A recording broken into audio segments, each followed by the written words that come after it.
Y en esta iglesia creemos en milagros también. ¿Quién dice amén? Amén. Aleluya. Y tenemos también el título de la enseñanza del día de hoy, que quiero que todos podamos leer allí. Y eso es lo que dice: hay un milagro en tu boca. Hay un milagro esperando llevarse a cabo. La voluntad de Dios es glorificarse, y los milagros son para la honra y gloria de Dios, y sí existen. No dejaron de ser cuando Jesús fue a los cielos. Algunos dicen que los milagros son para la época de los apóstoles. Yo me rehúso a creer en eso. Yo creo que los milagros ocurren y ocurren hoy, y son para todos aquellos que los creen. Amén. ¿Quién ha recibido un milagro en su vida? Aleluya. Estamos llenos de milagros. Entonces, nuestra misma vida es un milagro. Y todas las cosas que vemos en nuestras propias vidas que el Señor ha hecho también son milagros. Pero hay milagros que son realmente extraordinarios. Son aquellos de los que habla el apóstol Pablo cuando nos dice que habían todos estos dones que el Señor había dado a la iglesia, y que ocurrían milagros que eran evidentes y que se podían ver y que eran testimonio para las personas de que el acontecimiento era algo extraordinario, y creemos en eso. ¿Y qué nos dice aquí Hebreos, el capítulo 11, el versículo 6? En realidad, sin fe es imposible agradar a Dios, ya que cualquiera que se acerca a Dios tiene que creer que Él existe y que recompensará a quienes lo buscan. Hermanos, y básicamente en este versículo se resume aquello que se necesita para poder creer en los milagros. El Señor recompensará a quienes lo buscan. Y si tú estás buscando un milagro de Dios, Dios va a recompensar esa búsqueda. Escuché un dicho de una persona que le preguntaba a un juez en los Estados Unidos, en la época en que todavía existía mucha discriminación racial, y esta mujer negra que no podía ir a la universidad a sentarse con los blancos para poder estudiar ingeniería, pide una cita con el juez. Y cuando pide acercarse a la mesa, porque el juez le dijo: mira, este es un estado racista, y no hay nada de lo que tú digas o quieras pedir que vaya a cambiar esa situación. Y al acercarse a la mesa del juez, ella le pregunta al juez: señor juez, ¿qué haría que usted fuera el primero en hacer algo, en lograr algo? Y el juez se queda pensando: bueno, porque yo sé que su padre fue el primero en enlistarse en su familia para defender a los Estados Unidos en la Primera Guerra Mundial. Sé que usted fue el primero en su familia en ir a la universidad y en obtener un grado académico. Sé también que usted fue el primero en lograr esta posición de juez en este estado. ¿Qué haría que usted fuera el primero en aceptar a una mujer negra para que estudie en una universidad de blancos?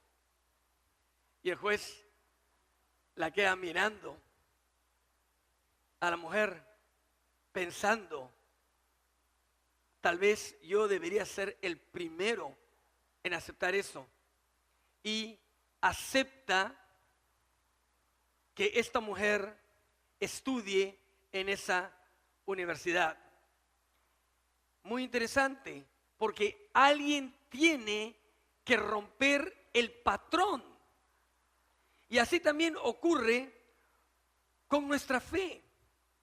¿Qué haría o qué se necesitaría? En realidad esa es la pregunta, para que fuéramos los primeros en creer en un milagro para nuestra vida. Hermanos, porque el Señor recompensará a todos aquellos que le buscan, y hay que atreverse a hacer eso. Tal vez serás el primero en tu familia en conocer al Señor.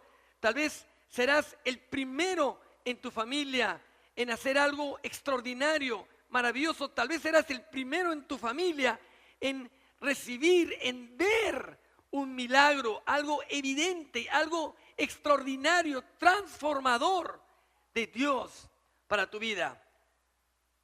¿Qué se necesitaría para que seas el primero? Bueno, nos dice la Escritura que el Señor Jesucristo, el primogénito Hijo de Dios, fue el primero, el alfa, el omega, el principio y el fin de todas las cosas. Yo soy, dice el Señor. Ahora, queremos bendiciones, pero también es necesario que asumamos las responsabilidades que vienen con esas bendiciones. Ustedes saben que hay también responsabilidades. No podemos simplemente pretender recibir cosas de Dios, querer convertirlo al Señor como el dueño de la tienda que está ofreciendo algo para que vengan a comprar y después se vayan. El Señor necesita de nosotros fidelidad y compromiso. Y eso es algo que no necesariamente tenemos o en lo que abundamos. Por eso es que el Señor, hermanos, si hay algo que ama, es la fidelidad.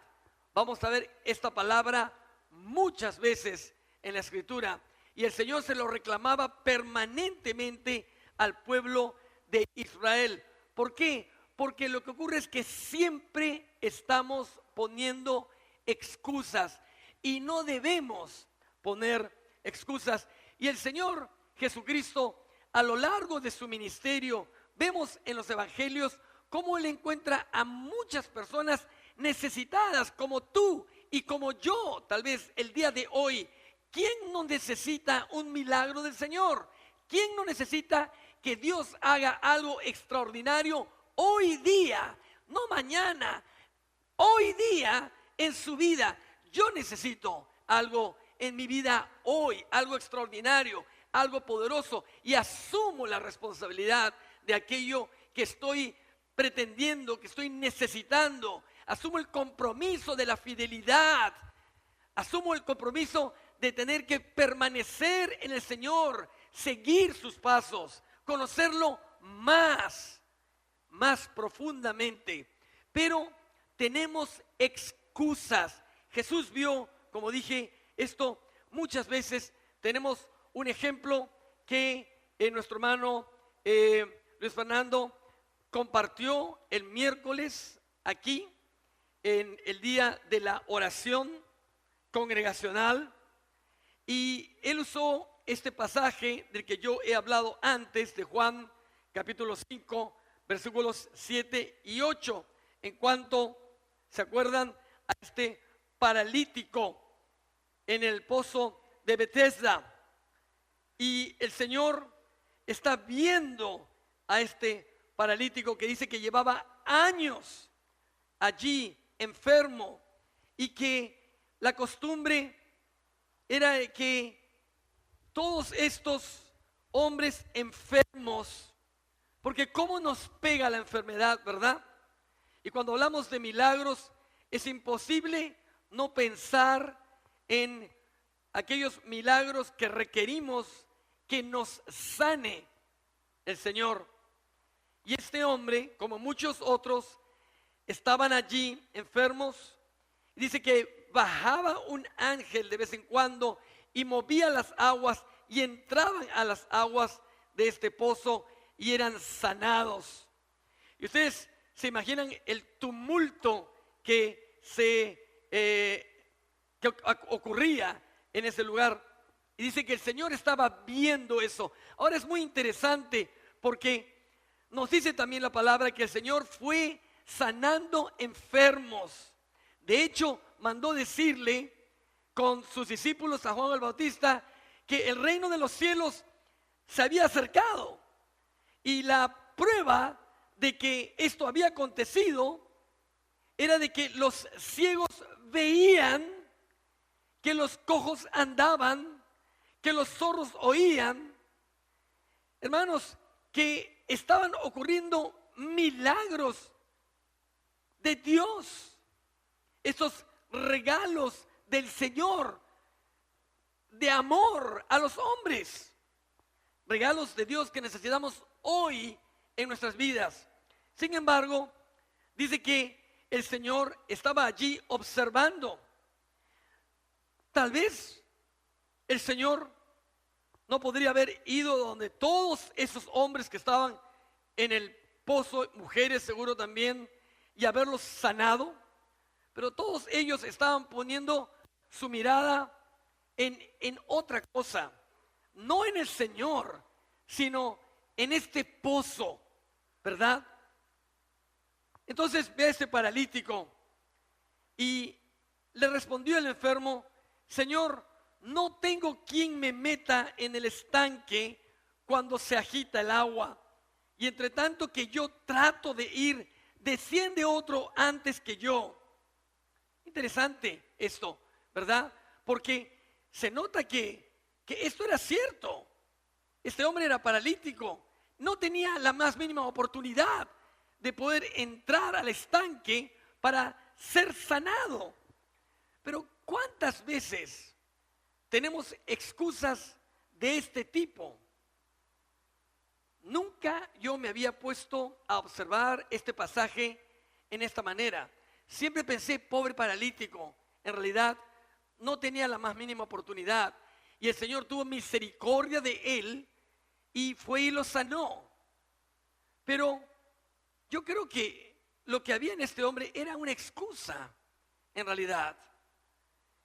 ¿Cuántos otros acontecimientos vemos, como el de la mujer, por ejemplo, del flujo de sangre, que había escuchado del Señor y que irrumpió allí frente a todo el público, se metió entre la gente y dijo: si tan solo yo logro tocar el manto del Señor, sé que seré sanada del azote de mi enfermedad. Y el Señor se paró allí en medio de todo el mundo y preguntó: ¿quién me ha tocado? Señor, ¿cómo dices quién me ha tocado si todo el mundo te está tocando? Todo el mundo sabe que estás sanando, que estás haciendo milagros. ¿Cómo preguntas quién me ha tocado?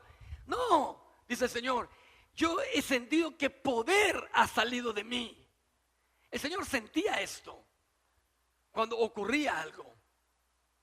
Y este hombre dice: no tengo quien me meta al pozo.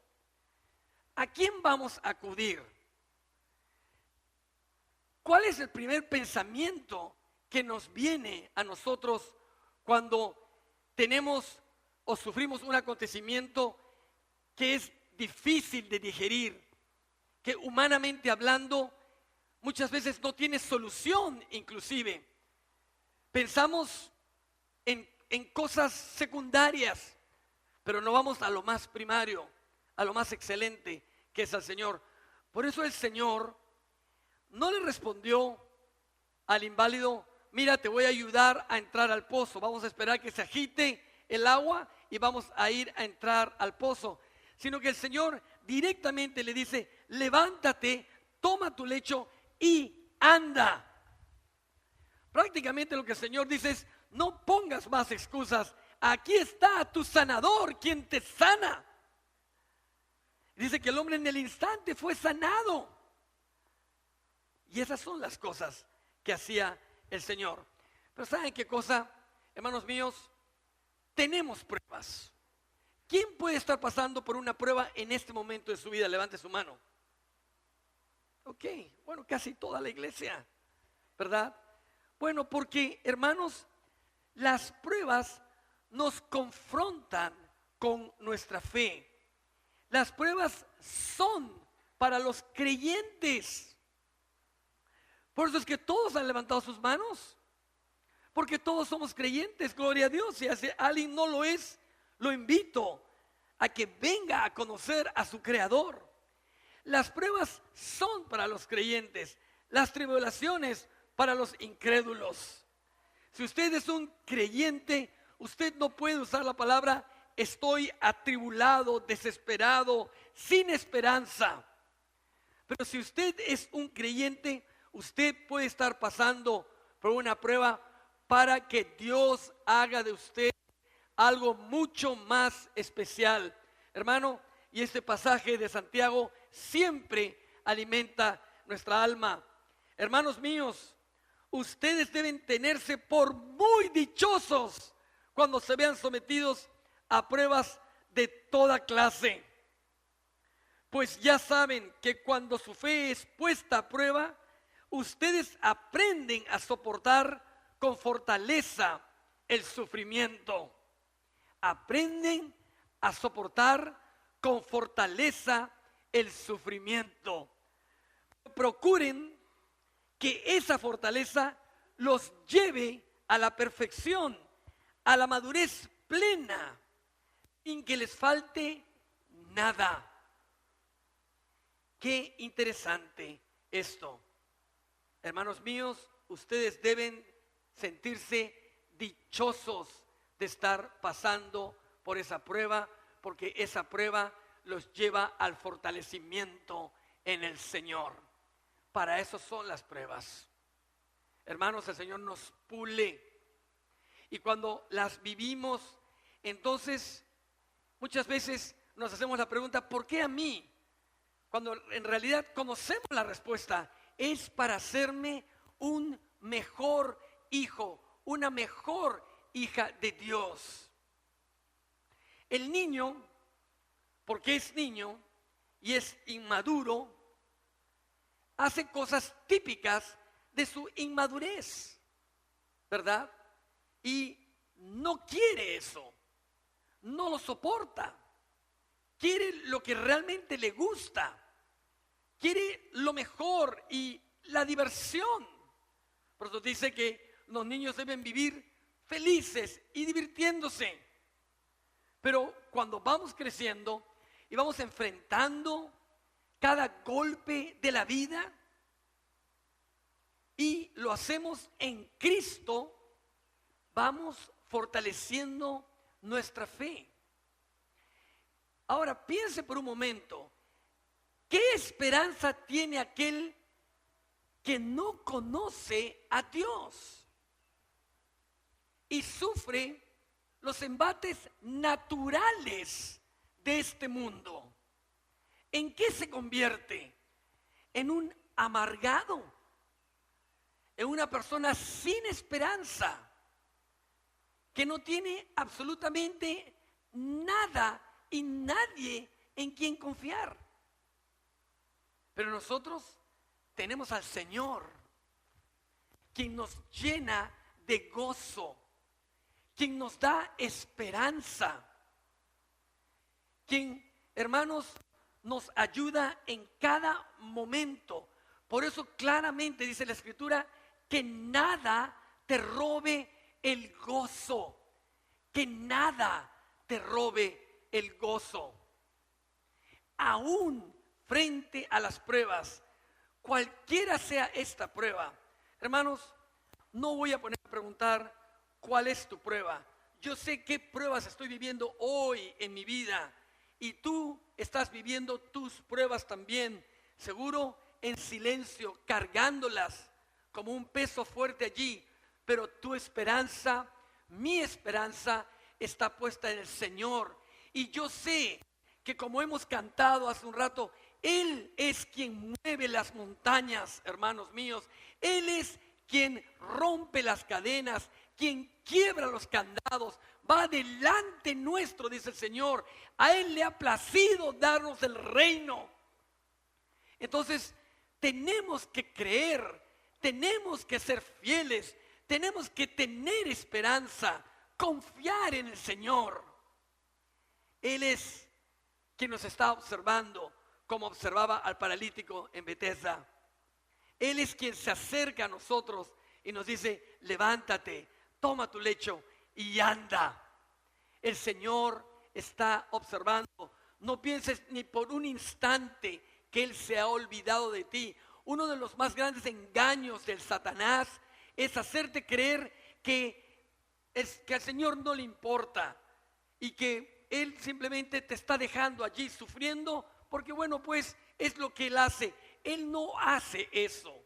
Él está puliéndote y Él no quiere que pierdas tu gozo, que nada te lo robe. Y nos dice claramente Juan, capítulo 16, también vosotros ahora tenéis tristeza. Miren que el Señor reconocía esto en sus propios apóstoles.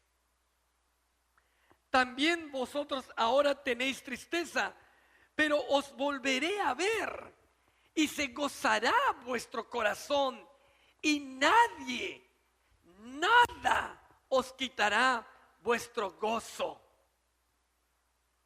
El Señor reconocía esto. El Señor no fue predicando un evangelio donde todo era perfecto. Hermanos, el pecado está en el mundo y eso es lo que ha contaminado al mundo. Y nosotros estamos viviendo en un mundo de pecado, pero no somos parte del pecado de este mundo. Hemos sido lavados por la sangre del Cordero, hemos sido redimidos, hemos sido hechos hijos de Dios y tenemos esperanza. Y esa esperanza que tenemos no avergüenza, porque creemos en el Hijo de Dios, en Jesucristo. Es un excelente ejercicio pensar antes de responder qué respondería el Señor. ¿Qué haría el Señor? ¿Iría el Señor a ver esa película?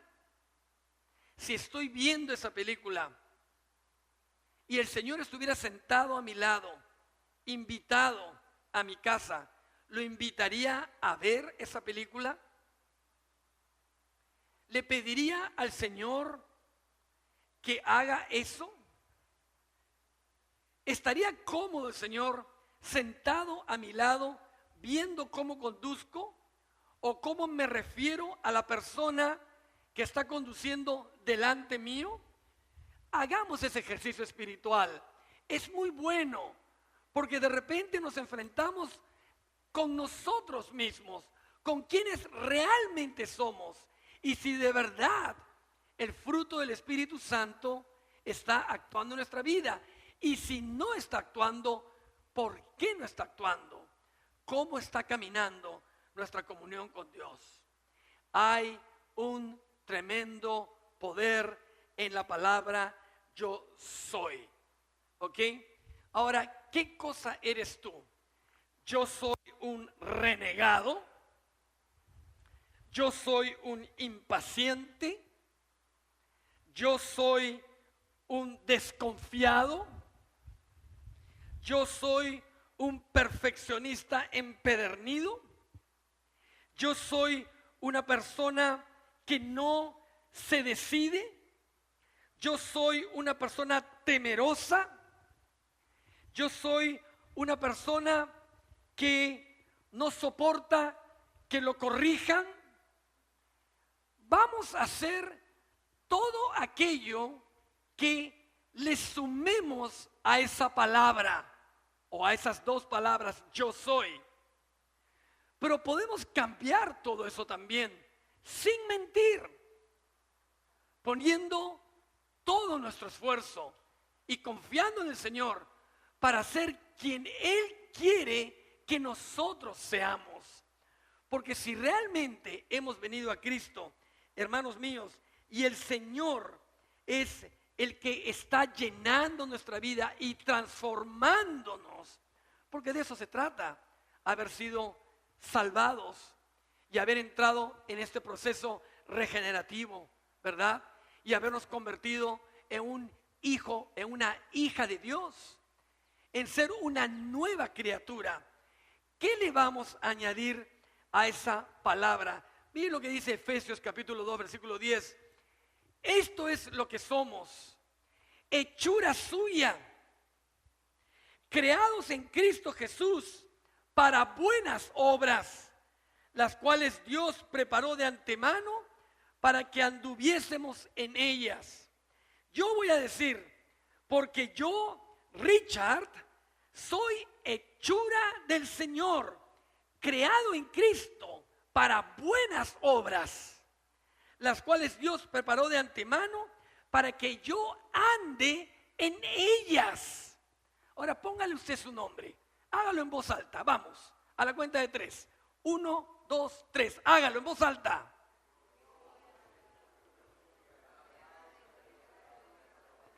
Ustedes de antemano las preparó. Eso es lo que tú eres, hechura suya.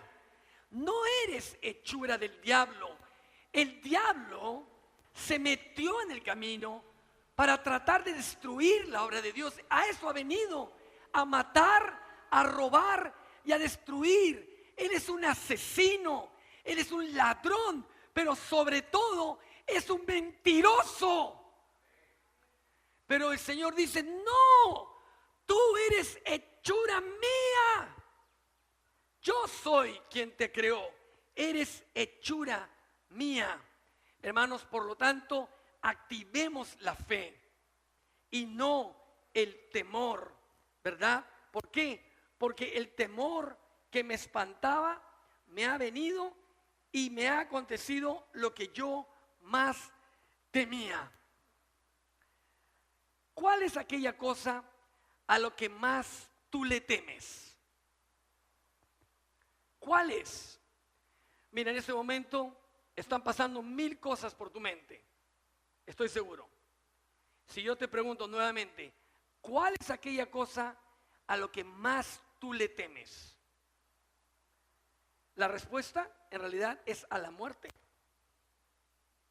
Al final de la línea es a la muerte. Puedo temerle a no pagar la hipoteca, puedo temerle a no pagar la mensualidad del colegio, puedo temerle a que me quieran venir a ejecutar un pagaré, un préstamo, lo que sea. Puedo temer que mi hijo no me quiera, que mi hija se meta con la persona equivocada. Puedo tener 1000 temores, pero el temor supremo es el temor a la muerte. Y eso el diablo lo ha dejado bien claro desde el principio. Desde el principio. Y el Señor también. Está escrito que el hombre muera y que después sea su juicio. La pregunta en realidad es, ¿por qué tengo temor a la muerte? Si el Señor me ha prometido vida eterna. Tengo vida eterna. He sido comprado por la sangre del Cordero y Él me ha dado vida eterna. Y mientras viva aquí, en este mundo, tengo vida en abundancia y puedo tenerla. Yo soy un hijo de Dios. Dilo, yo soy un hijo de Dios. Tú eres una hija de Dios. Tú eres un hijo de Dios. Y Dios quiere bendecirte. Todo aquello que tú le pongas adelante de esas palabras, yo soy, y lo creas con firmeza, Dios va a actuar y va a obrar. ¿Por qué? Porque en tu boca hay un milagro. En tu boca hay un milagro. Y tú puedes hacer que ese milagro se ejecute. Porque en esta iglesia creemos en milagros. Al principio pregunté, ¿quién ha recibido un milagro? Y todos levantaron la mano. Creemos en milagros. Entonces, hay milagros que acontecen y yo creo en esos milagros. Hermano, hermana, hay un milagro en tu boca esperando tu declaración, que tú realmente lo creas. ¿Qué nos dice Romanos? Para que no piensen que son mis palabras nada más. Capítulo 10, versículo 8. Mas ¿qué dice? Cerca de ti está la palabra, en tu boca y en tu corazón. Esta es la palabra de fe que predicamos. Y si bien es cierto que la referencia de esto es la salvación, ¿ok? Es interesante que se convierte en una promesa extraordinaria para creer. Cerca de ti está la palabra. ¿Cuál es tu declaración? ¿Qué le vas a añadir a esas palabras yo soy? En vez de decir yo soy un hombre, una mujer temerosa, puedes decir yo soy una mujer valiente. En vez de decir yo soy un hombre desconfiado, puedes decir yo soy un hombre que confía. En vez de decir yo soy un hombre orgulloso, puedes decir yo soy un hombre fiel, soy un hombre que espera en el Señor, soy un hombre que cree en el Señor, soy un hombre que no es arrogante. Dios no me va a resistir, porque Dios resiste a los soberbios y da gracia a los humildes. Yo soy un hombre humilde. Y no estoy hablando de pobreza. Y si de pobreza hablamos, también puedes decir, yo soy un hombre próspero. Yo soy una mujer próspera. Yo sé que Dios va a prosperar mis caminos. Hermano, hermana, tú no tienes por qué ser como tu padre. Hace poco traté a dos hermanos, los dos con el mismo problema. Un padre alcohólico. Los maltrató de niños. Ellos son creyentes el día de hoy, pero el diablo viene a tratar de reclamar lo que él considera que le pertenece. El diablo siempre va a tratar de hacer eso. Si tu padre fue un adicto, él va a querer que tú también lo seas. Si tu padre o tu madre fue una persona que sufría de depresión, él va a querer que tú también sufras de depresión. Va a usar todo a su alcance, el medio ambiente que te circunda, para poder envolverte y arrastrarte hacia aquello que él logró hacer, Satanás logró hacer con tus padres y tus abuelos. Y no estoy hablando de maldiciones generacionales, hermanos. Estoy hablando simplemente de aquellas cosas que están en nuestra casa, en nuestra familia, que repetimos, y equivocaciones que seguimos haciendo una y otra vez. ¿Dónde se corta esa maldición? Se tiene que cortar con Cristo en la cruz, hermanos, en el Calvario. Jesús llevó todas nuestros pecados, todas nuestras cargas. De hecho, el Señor dice, pon tus cargas sobre mí, deja que yo las lleve. Hermano, tú puedes decir, yo soy un hombre que confía en el Señor. Yo soy un hombre que cree en el poder de Dios. Yo soy un hombre que está parado firme, creyendo que Dios es poderoso para hacer las cosas mucho más abundantemente de lo que yo pienso o entiendo. Yo sé que el Señor me ama y que Él quiere lo mejor para mí. Esta es la palabra que predicamos. Hermanos míos, tus palabras deben ir en concordancia con tu corazón. Dice pues el Señor, porque este pueblo se acerca a mí con su boca, nuevamente la boca, y con sus labios, y me honra, pero su corazón está lejos de mí, y su respeto a mí no es más que un mandamiento de hombres que le ha sido enseñado. Vamos a vivir nuestra fe como si fuera una religiosidad paporreteada, o vamos a vivir nuestra fe creyendo que cada día Dios puede hacer un milagro, que cada paso que dé será un milagro para la gloria de Dios. Las personas no salen de sus problemas porque ya se acostumbraron a ellos. Hay personas que no quieren dejar su problema, que están felices con su sufrimiento. Increíblemente necesitan esa lástima que se atribuyen a ellos mismos y que otros también le atribuyen para poder seguir subsistiendo. Pobrecita María, ¿verdad? Qué sola que se encuentra, qué pobre es ella. Y le preguntas a María y María te dice, sí, es una lástima. Y está permanentemente sufriendo.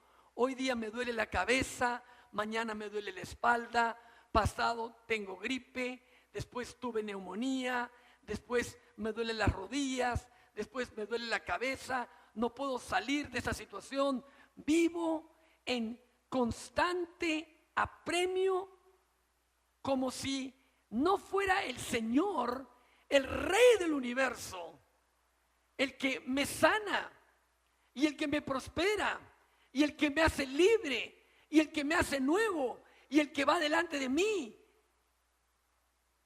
¿Cuál es el Señor al que he venido a conocer? Hermanos míos, muchas veces nuestras vidas no parecen estar siendo vividas en el Señor. No tendrá que ver en realidad con nuestras declaraciones, con cómo nos vemos. Sería bueno que nos veamos al espejo y realmente nos preguntemos, ¿quiénes somos de verdad? ¿En quién hemos creído? Y si la respuesta es en Cristo, en el Señor, entonces vivamos como tales, porque debemos de poder declarar aquellas cosas que creemos. Si no, ¿por qué no podríamos decir como Daniel capítulo 3 versículo 17? He aquí nuestro Dios, a quien servimos, puede librarnos del horno de fuego ardiendo, y de tu mano, oh Rey, nos librará. ¿Quién dijo esto? ¿Quién dijo esto? Los tres jóvenes amigos en Daniel, Sadrach, Mesach y Abednego. Ellos no se encontraban frente a un dolor de cabeza. Ellos no se encontraban frente a tener que pagar la hipoteca. Ellos no se encontraban ni siquiera frente a una enfermedad terminal, tal vez. ¿Ok? Ellos se encontraban frente a Nabucodonosor, el rey Nabucodonosor, el más grande rey de aquel entonces.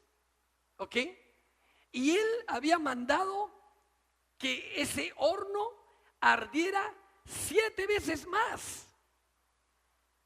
Y aquí lo que él les había dicho es, si ustedes no se postran delante de mí y me adoran, los voy a meter a ese horno que está allí. Y digo esto, que está allí, porque muchas veces nuestros problemas ni siquiera existen, ni siquiera son ciertos, están en nuestra mente. Nosotros mismos los alimentamos con nuestra falta de fe. Y decimos, soy un pobre hombre, soy una pobre mujer, estoy lleno de temores, no voy a poder seguir adelante, no voy a poder salir adelante. Y por eso es que la gente se suicida, porque entran en esta melancolía en la que el diablo los mete y les dice: tú no tienes solución y lo mejor para ti es terminar con tu triste vida. Cuando en realidad tienes que ver, en primer lugar, si el problema está allí, si es genuino, y enfrentarlo con valentía, con la gloria y el poder de Dios. Porque ese horno de fuego ardiendo estaba allí para Sadrach, Mesach y Abednego. Y ellos declararon: he aquí nuestro Dios, a quien nosotros servimos. Él puede librarnos de tu horno de fuego ardiendo, y de tu mano, oh rey, nos librará. Esta es una declaración de alguien que cree y confía en Dios. Podríamos tal vez decir: he aquí mi Dios, a quien yo sirvo. Él es quien se lleva todos mis temores. Él es quien me salva de la muerte. Él es quien sana mis enfermedades y Él me librará, porque yo soy un hijo de Dios. Una declaración de ese tipo hace que el diablo huya, hermanos. Hace que el diablo huya, se despeja el camino y te deja creer. Hay tantos obstáculos puestos en el camino que no sabemos ni por dónde andar. Parece el tráfico de Lima. Pero tenemos que librarnos de los obstáculos. Tenemos que disiparlos. Muchas veces están solamente allí en nuestra mente para atormentarnos y no dejarnos pensar con claridad. Tu vida debe estar llena de Dios y deben verse los frutos del Señor. Y termino con esto. Dice: el hombre bueno del buen tesoro de su corazón saca lo bueno, y el hombre malo del mal tesoro de su corazón saca lo malo, porque de la abundancia del corazón habla la boca. El hombre bueno del buen tesoro de su corazón saca lo bueno, y el hombre malo del mal tesoro de su corazón saca lo malo. Y de lo bueno de lo malo va a hablar su boca. ¿Qué estamos hablando? ¿Qué estamos declarando? ¿Qué estamos diciendo? ¿Qué estamos creyendo, hermanos? ¿Qué hay en nuestro corazón? ¿Cuál es el tesoro allí? Espero realmente que sea el Señor el tesoro de tu corazón, y que de ese buen tesoro declares tú: hoy día, Jesucristo, tú eres mi Señor, eres mi Dios, tú me salvas, tú me sanas, tú haces milagros, tú me llevas por el camino de la salvación, tú eres mi justicia, tú eres mi redentor, tú allanas mi camino y me haces libre el día de hoy. Hoy es el día del milagro. En esta iglesia, hermanos, creemos en milagros.